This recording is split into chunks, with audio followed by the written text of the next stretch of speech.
بسم الله الرحمن الرحيم الحمد لله كفى وسلام على عباده الذين اصطفى أما بعد قال الله تبارك وتعالى في القرآن المجيد والفرقان الحميد فأعوذ بالله من الشيطان الرجيم بسم الله الرحمن الرحيم وآت ذا القربى حقه والمسكين وابن السبيل ولا تبذر تبذيرا۔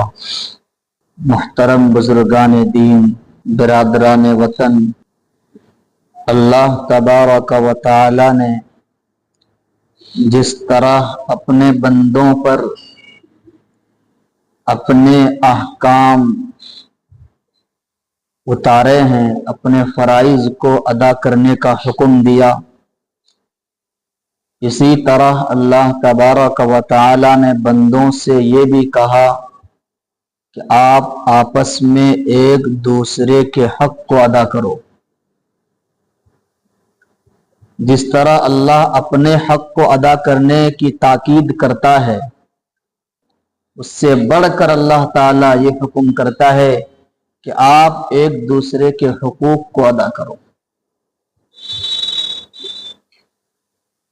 لیکن آج ہمارا اور آپ کا یہ نظریہ بن چکا ہے، ہم اور آپ یہ سوچتے ہیں کہ جو انسان نماز کی پابندی کر رہا ہے، پانچوں وقت زکوٰۃ ادا کر رہا ہے، حج کر رہا ہے، روزے رکھ رہا ہے، ہم یہ سمجھ لیتے ہیں کہ یہ اللہ کے حق کو پورے طور پر ادا کر رہا ہے، تو یہ بالکل صحیح انسان ہے، صحیح مسلمان ہے، نیک انسان ہے۔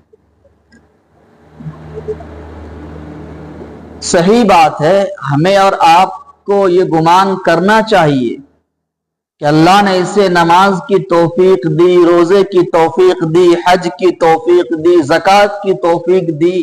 ہمارا آپ کا گمان بالکل درست ہے کہ نیک انسان ہوگا، لیکن اگر اس کے معاملات اچھے نہیں رہے، اس کے اخلاق اچھے نہیں رہے، اور اس نے دوسروں کے حقوق کو پامال کیا، یتیموں کے مال کو ہڑپ لیا، غریبوں کو دکھ دیا، پریشان کیا، دوسروں کا قرض اس پر ہے، اس قرض کو دینے میں ٹال مٹول کر رہا ہے، یاد رکھیے کل قیامت کے دن یہ نماز اس کی دھری کی دھری رہ جائے گی، یہ زکوٰۃ اس کے پڑے رہ جائیں گے، حج اس کے پڑے رہ جائیں گے، اس نے 100 جو عمرے کر لیے وہ ایک طرف پڑے رہ جائیں گے۔ اللہ تعالیٰ بخشش نہیں فرمائے گا جب تک وہ بندوں کے حق کو ادا نہ کر دے۔ اللہ کا اپنا حق ہے، اپنا حق سے زیادہ بڑا حق دوسروں کا ہوتا ہے۔ اللہ تبارک و تعالی کا جو حق ہے وہ اپنا حق ہے، کل قیامت میں اللہ چاہے گا تو اس حق کو معاف کر دے گا۔ آپ نے حقوق اللہ میں اللہ کے حق کو ادا کرنے میں کوتاہی کی ہوگی تو یاد رکھیے اللہ کے منشا کے اوپر ہے، اللہ کی منشیت اگر ہوگی تو وہ معاف کر دے گا، ورنہ سزا دے کر کے پھر جنت میں داخل کر دے گا۔ لیکن اگر آپ نے کسی بندوں کے حق کو پامال کیا ہے تو یاد رکھیے کل قیامت میں جب تک بندہ وہ آپ کو دنیا کے اندر معاف نہ کر دے، جنت میں آپ کا داخلہ نہیں ہوگا، کیونکہ اللہ بے نیاز ہے۔ اللہ کو ہماری عبادتوں کی ضرورت نہیں ہے کہ ہماری عبادت کرو، نماز پڑھو، نہیں، یہ تو ہماری اپنی ذمہ داری ہے۔ اگر ہم نماز پڑھ رہے تو ہمارا اپنا فائدہ ہے، نہیں پڑھ رہے تو اپنا نقصان ہے۔ ہم نماز پڑھ کر اللہ کی ذات میں تھوڑی سی بلندی پیدا نہیں کر سکتے، نماز نہیں پڑھ کر اللہ کی ذات کو گرا نہیں سکتے ہیں۔ اللہ تو اللہ ہے، بے نیاز ہے، اس کو کسی کی کوئی ضرورت نہیں ہے، لیکن بندہ ہے وہ محتاج ہوتا ہے، اسے ضرورت ہوتی ہے۔ اگر آپ نے اس کے حق کو دبایا، اس کے مال کو دبایا ہے، ہو سکتا ہے وہ مر جائے، وہ غریب بھوکا مر جائے، اگر آپ نے، کیونکہ بندہ محتاج ہوتا ہے۔ اس لیے اللہ کے نبی صلی اللہ حضرت ابو ہریرہ رضی اللہ تعالی عنہ روایت کرتے ہیں، حدیث ہے کہ اللہ کے نبی صلی اللہ علیہ وسلم نے صحابہ اکرام سے پوچھا کہ مفلس کون ہے بتاؤ، غریب کون ہے، لاچار کون ہے، مفلس کون ہے؟ حضرات صحابہ اکرام نے فرمایا من لا درہم لہ ولا دینار لہ، جس کے پاس نہ درہم ہو، نہ دنانیر ہو، न मालो मता हो, ना साजो सामान, वो मुफलिस है। अल्लाह के नबी सल्लल्लाहु अलैहि वसल्लम ने फरमाया, नहीं नहीं, वो मुफलिस नहीं है। मेरी उम्मत का मुफलिस वो है कि कल कयामत के दिन वो तो आएगा, उसके पास नमाजें, बहुत नमाजें होंगी, ज़कात भी उसने बहुत दिए होंगे, हज भी किए होंगे, और पैदर पे लगातार उसने उम्रे भी किए होंगे, सारी चीजों को वो लेकर आया होगा, हुकूकुल्लाह की उसने पूरी रियायत की होगी, लेकिन मेरी उम्मत का मुफलिस वो है, उसने दूसरों पर जुल्म किया होगा, दूसरों को थप्पड़ मारा होगा, दूसरों को गाली दिया होगा, और दूसरों पर तहमत लगाई होगी, और दूसरों का नाहक खून बहाया होगा, कत्ल किया होगा। याद रखना, वो मेरी उम्मत का मुफलिस है। कल कयामत के दिन इन जिनके हुकूक को इसने मारा है, जिनके हक को पामाल किया है, इनके सारे गुनाहों को इसके सर पे लाद दिया जाएगा, और इसकी जितनी नेकियां होंगी सारी नेकियों को दे देगा वो, और इसके जितने गुनाह थे सारे गुनाह इसके ऊपर आ जाएंगे। तो बताइए वो कहां जाएगा? फैसला कीजिए, कहां जाएगा वो?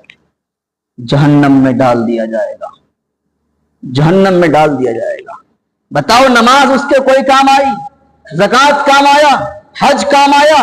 कुछ भी तो काम नहीं आया, इसलिए कि उसने सारी इबादतों को अदा किया सही वक्त पर, लेकिन उसने बंदों के हक को मारा था, तहमत लगाई थी, चुगली की थी, गाली दिया था, नाहक खून बहाया था, जुल्म किया था।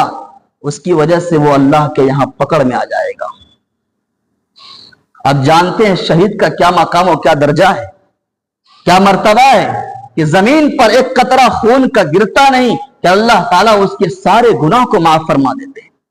लेकिन वो शहीद अगर उस पर किसी का कर्ज हो, ये कर्ज भी हुकूकुल इबाद में शामिल, बंदों के हक में शामिल है, किसी का कर्ज उस पर हो तो उस शहीद को भी जन्नत में दाखिला नहीं होता। जब तक ये कर्ज अदा न कर दे जन्नत में दाखिला नहीं होगा। तो मुझे बताइए, आज हमारा और आपका मुआशरा कैसा है?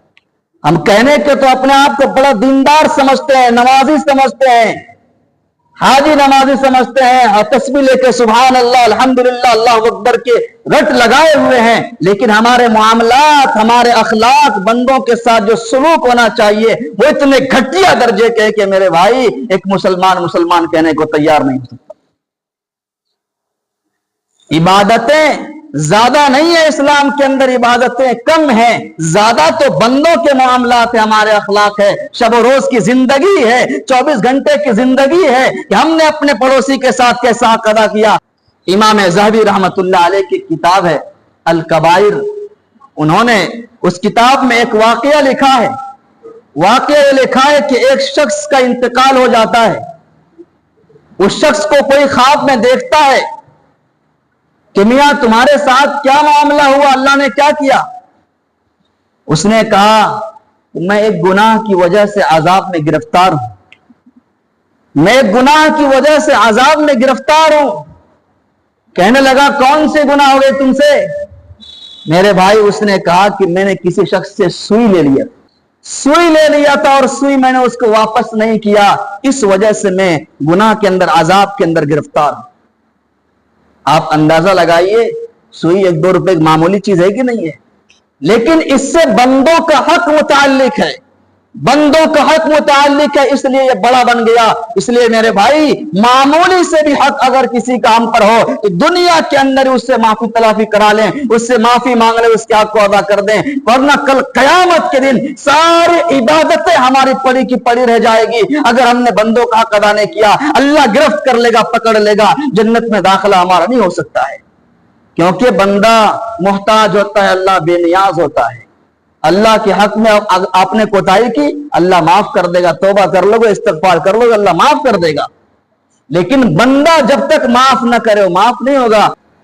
इसलिए मरने से पहले मौत एक दिन मुकर्रर है। जो भी हक किसी की तलफी हुई हो उस हक को अदा करें। किसी को गाली दी हो, किसी की गीबत की हो, किसी की चुगली की हो, किसी के बारे में कोई बुराई की हो, उससे माफी मांगे, अपने मुआशरे को अच्छा बनाए, समाज को अच्छा बनाए। अल्लाह ताला हम सबको अमल की तौफीक अता फरमाए, हमारी दुनिया भी और आखिरत भी अल्लाह संवार दे। व आखिरु दावाना अल्हम्दुलिल्लाहि रब्बिल आलमीन।